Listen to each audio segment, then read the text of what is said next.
മറ്റൊരു വാർത്തയിലേക്കാണ്. Fact check unit സ്ഥാപിക്കാനുള്ള കേന്ദ്ര സർക്കാർ തീരുമാനത്തെ സുപ്രീം കോടതി സ്റ്റേ ചെയ്തു. അഭിപ്രായ സ്വാതന്ത്ര്യത്തിന്മേലുള്ള കടന്നുകയറ്റമെന്ന് സുപ്രീം കോടതി. ബോംബെ ഹൈക്കോടതിയുടെ ഉത്തരവ് വരുന്നതുവരെയാണ് സ്റ്റേ.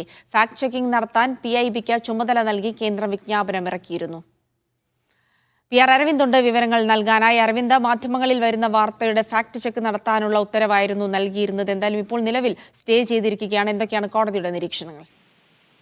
കേന്ദ്ര സർക്കാരിന് വലിയ രീതിയിലുള്ള തിരിച്ചടിയാണ് ഇപ്പോൾ സുപ്രീം കോടതിയുടെ ഭാഗത്തുനിന്ന് ഉണ്ടായിരിക്കുന്നത്. പ്രധാനമായും കേന്ദ്ര സർക്കാർ കഴിഞ്ഞ ദിവസമാണ് PIBയെ ഫാക്ട് ചെക്കിംഗ് നടത്താൻ ചുമതലപ്പെടുത്തിക്കൊണ്ടുള്ള വിജ്ഞാപനം ഇറക്കിയിരുന്നത്. എന്തായാലും ഈ നടപടി ഇപ്പോൾ സുപ്രീം കോടതി സ്റ്റേ ചെയ്തിരിക്കുകയാണ്. പ്രധാനമായും സുപ്രീം കോടതി ചൂണ്ടിക്കാണിച്ചത് അഭിപ്രായ സ്വാതന്ത്ര്യത്തിന് മേലുള്ള കടന്നുകയറ്റമാണ് ഇതെന്നുള്ളൊരു നിരീക്ഷണം സുപ്രീം കോടതിയുടെ ഭാഗത്തുനിന്നുണ്ടായി. ഇതുകൂടാതെ തന്നെ 2023 IT നിയമ ഭേദഗതിയുമായി ബന്ധപ്പെട്ട് അതിനെ ചോദ്യം ചെയ്തുള്ള ഹർജികൾ ബോംബെ ഹൈക്കോടതിയുടെ പരിഗണനയിലുണ്ട്. അതുകൊണ്ട് തന്നെ ഇതിൽ തീരുമാനമാകുന്നതുവരെ ഈ നടപടി സ്റ്റേ ചെയ്യുന്നുവെന്നാണ് സുപ്രീം കോടതി വ്യക്തമാക്കിയിരിക്കുന്നത്. പ്രധാനമായും സർക്കാരിനെതിരായ അഭിപ്രായ സ്വാതന്ത്ര്യത്തെ തടയുന്നതിന്റെ ചോദ്യം ചെയ്യാനാണ് ഫാക്ട് ചെക്കിംഗ് സംവിധാനം കൊണ്ടുവന്നെന്നുള്ള വിമർശനം പ്രതിപക്ഷ പാർട്ടികൾ അടക്കം ഉയർത്തിയിരുന്നു. ആ ഹർജികൾ ഇന്ന് പരിഗണിക്കാനിരിക്കവേ ഇന്നലെ രാത്രിയോടുകൂടിയാണ് ഇതുമായി ബന്ധപ്പെട്ട വിജ്ഞാപനം സർക്കാർ പുറത്തിറക്കിയത്.